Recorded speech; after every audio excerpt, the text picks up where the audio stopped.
The hidden wisdom of God in Proverbs chapter 1, verse 7 through 10 will blow your mind and possibly even change the way you understand the fear of the Lord. By the end of this, you'll know how to study the Bible better, and you'll gain some useful Bible study skills along the way. If you're new to the Bible, I hope that this beginner's Bible study guide will help you in your own personal quiet time. Let's jump into Proverbs chapter 1, verse 7 through 10. We are in Proverbs chapter 1, verse 7. Go watch the previous video. The first session was on the first 6 verses. It'll give you context for this because when you read the Bible, you want as much context as possible. The literary context, historical context, grammatical context. So that will help you. Verse 7 says, "The fear of the Lord is the beginning of knowledge." So the way that you begin to obtain proper knowledge and have the framework to handle that knowledge and employ that knowledge is by having what's called the fear of the Lord, right? This provides the spiritual infrastructure, you might say, to properly receive, discern through, handle, and put to practice the knowledge that God gives you, right? So fear of the Lord is essential to becoming wise. Remember, we talked in the first 6 verses about how Solomon has a purpose behind these Proverbs. There's a person he has in mind. There's a reason he's writing it. There's an end goal. There's a set of expectations. There's a way he's delivering the wisdom of God. It's in the form of proverbs and sayings and riddles.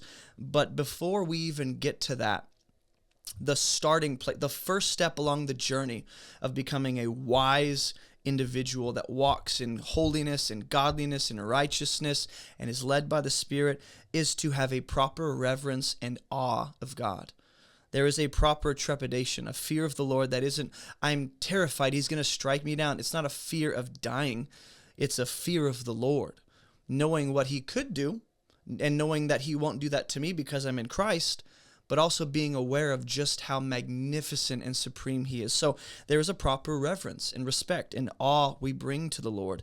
And that, again, provides us the framework, the humility, that the posture of a student that's necessary to receive and employ this knowledge. Fools despise wisdom and instruction. And you wonder, why did he go there? He just talked about fearing the Lord. That's how you begin to become wise and have knowledge. And then he's like, yeah, and fools, they don't like wisdom and instruction. So we have to ask, as good Bible students, ask questions. What kind of fool does he have in mind? What does it mean to be a fool? Who is a fool? What are characteristics of a fool?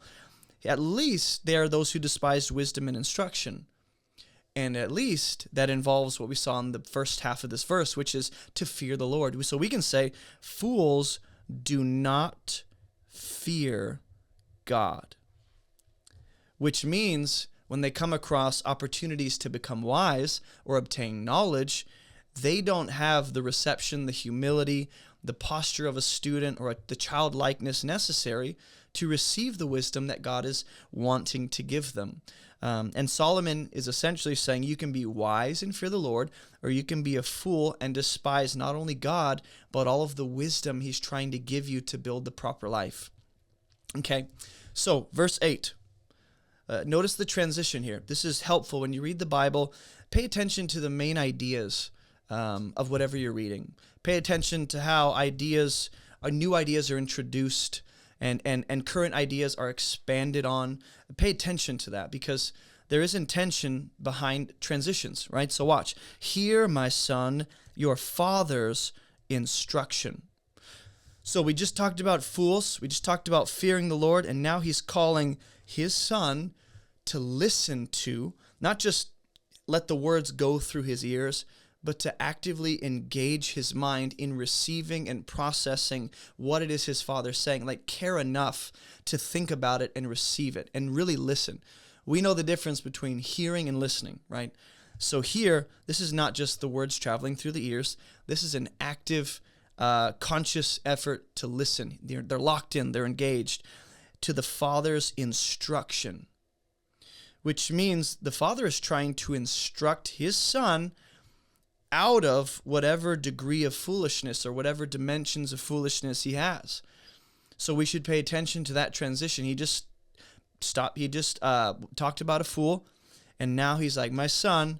So you can see how he pivots to essentially say, my son, I don't want you to be like that. So let me educate, instruct you, and train you away from that. and forsake not your mother's teaching. What's interesting is, I said this in the last session, but everything Solomon has to say can find its basis and origin in the Torah. Everything he has to say can be traced back to the law of God. So he's not making things up. He's not reinventing the wheel. He's just unpacking the scriptures in a very useful, practical, and personal way, especially for his son. And this involves his father's and mother's teaching and instruction.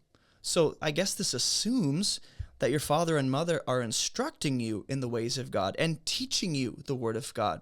But what if they're not? This is a question that I have as I approach this proverb in this verse is this just an absolutely true all the time statement and command? Like, do everything your father says, do it.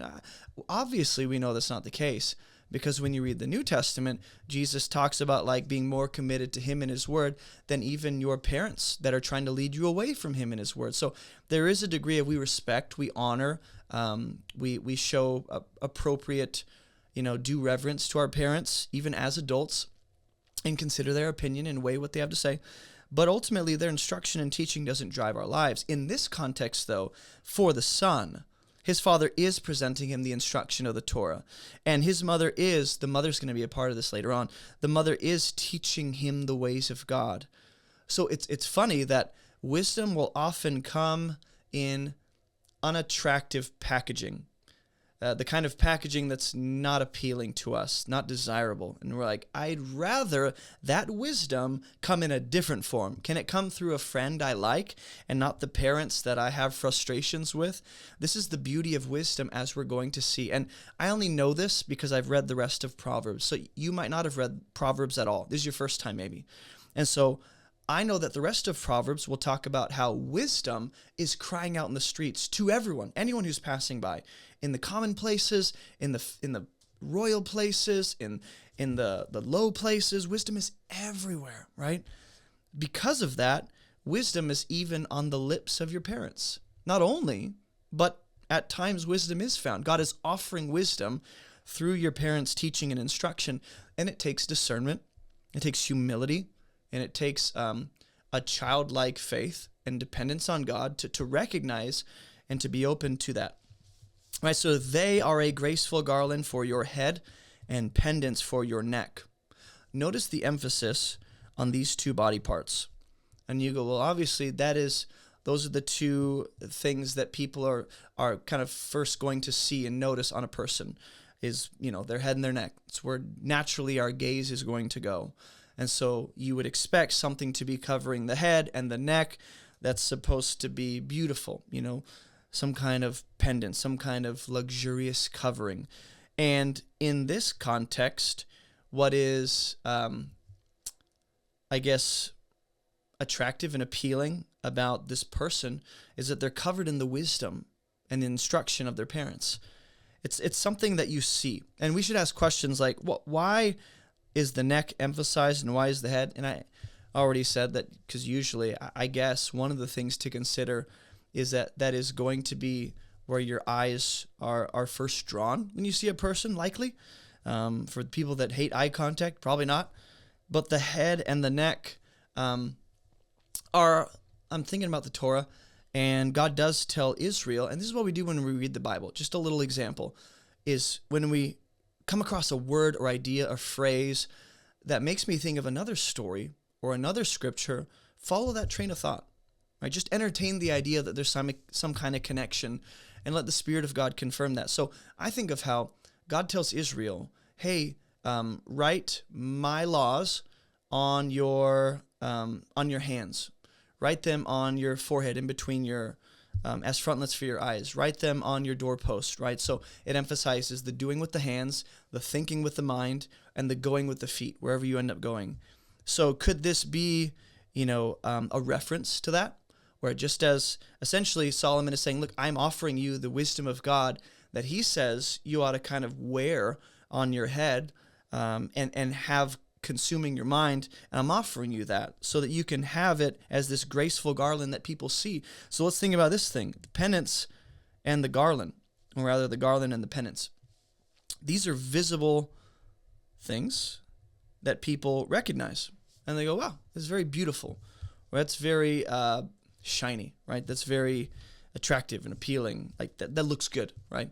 So there's some dimension of wisdom that is supposed to be attractive to people. They're supposed to see it on our lives as if we're wearing a visible garment of wisdom around our neck or head, some kind of pennant. So I took too long on that, but sometimes the poetic Hebrew language of the Bible just goes right over our heads.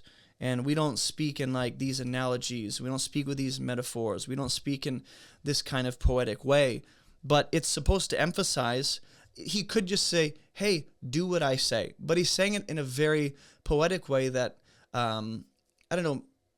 really gets the imagination going to think about that image and go, wow, imagine the wisdom of God on my life in a very wearable way that is visible to the world around us. And when they see it, they recognize who I'm representing and who is the God behind the wisdom that I'm wearing, right? So it just engages the imagination in a different way than just saying very straightforwardly, do the wisdom in the Torah. It's a very, poetic way of getting you to think deeply about how wisdom comes through our lives.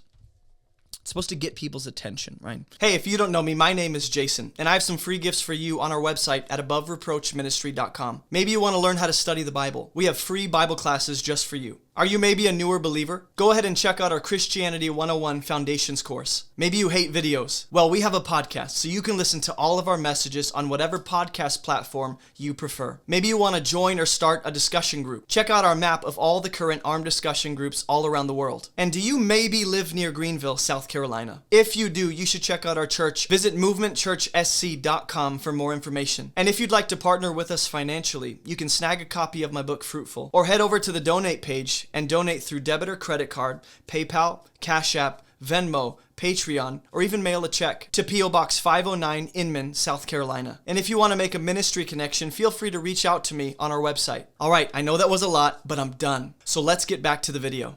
My son, if sinners entice you, do not consent. So it's interesting here. We have this introduction of the idea of sinners enticing. We haven't seen this yet. There's been no heads up. I'm about to talk about sinners wanting to entice you. The only thing Solomon has said so far is listen to what me and your mother are trying to tell you. There'll be beautiful wisdom that covers your life. And if sinners entice you, don't consent. So it seems like a very abrupt transition in topics, a very abrupt change, but it's not. Solomon is building on these ideas by introducing another dimension of wisdom, which is resisting the foolishness of others, resisting the temptation of sinners. That is another dimension of wisdom. It's not just about doing the right thing. It's about doing the right thing in the midst of temptation to do the wrong thing, right? So there will be sinners that entice you. And so we should be thinking when we read the Bible and we see these kind of two different ideas, like mommy and daddy are wanting to teach you, and then sinners wanting to entice you. We should meditate on that and go, what's the connection between those ideas? Why is Solomon pairing them side by side as if they're related? Because essentially, his son is working with at least two competing voices, right? There's the voice of his parents, wisdom, hopefully coming from God and his word, and then there's the voice of sinners wanting to entice. So if you read the rest of the Bible, we can probably confirm that suspicion that maybe that's the connection by just looking at the rest of Scripture and noticing the theme throughout the Bible of competing voices. Whether it's in Genesis 3, the voice of God or the voice of the serpent. Or with Abraham and Sarah, will Abraham listen to the voice of God or the voice of his wife? Will Adam listen to the voice of Eve, or will he listen to the voice of God in Genesis 3? Will Cain listen to the inner voice knocking at his door to kill his brother, or will he listen to the warning of God? So John 10, the sheep hear my voice. So we know that is a theme throughout the Bible. And when you recognize certain themes, motifs, patterns throughout the Scriptures, pay attention to them, like really lock them in your brain, because you're likely to see them elsewhere in a different form. That might be a little harder to recognize, but if you dig a little deeper, you'll go, hey, That's the motif we see in Genesis. That's the motif in, Exodus. So if sinners entice you, don't consent. So these two competing voices, parents, wisdom from God, and then sinners enticing, right? And the question is, what are they enticing them to do? To do, question mark? What is the enticement? And we'll see that in verse 11 in the next session, but for now, Solomon is saying don't consent. If sinners entice you, which means this won't always happen, but if it does, here's the wisdom: don't consent.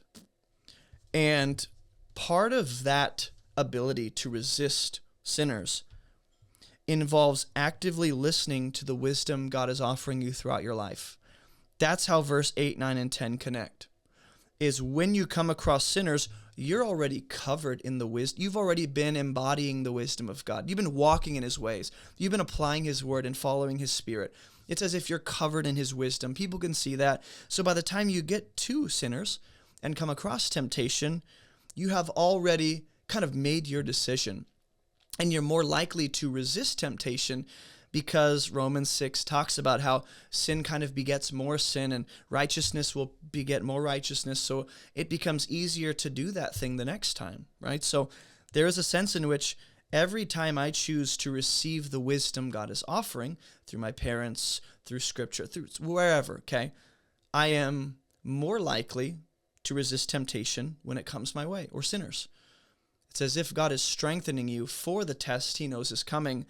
But if each time wisdom presents itself, I say no, I'm kind of like starving my spirit, man. So by the time I get into the battle, I'm too weak and I give in. So think of it like that. But we're going to park it there. We'll continue in verse 11 in the next session. I hope this was useful to you. I really, really want to help people learn how to read the scriptures. And part of this involves asking questions, thinking about connections, noticing repeating ideas in words, thinking through connections, that kind of thing. But also, if you'd like, you can take our Bible study courses on our website to kind of accelerate this. You can check out our Proverbs series. We have an older playlist from like 2022 or 3 on the Proverbs, this kind of format. Go check that out. As well as let me know in the comments, number 1, what helped you, what stood out to you, what you learned. Number 2, what scripture you'd like to see in the next video. Because I like to consider what you guys are wanting to see and, what would be most useful to you. So hopefully this was a blessing. I'd love to just sit here all day, but we'll continue this in the next video. And yeah, I will see you then. Hey, don't forget to like this video and subscribe for more biblical content just like this. We have hundreds of videos, but you might be most interested in these ones right here. Also, visit our website for all of our free resources and classes. And thank you so much for partnering with us financially to make this ministry even possible. Keep moving towards Jesus, and I'll see you in the next video.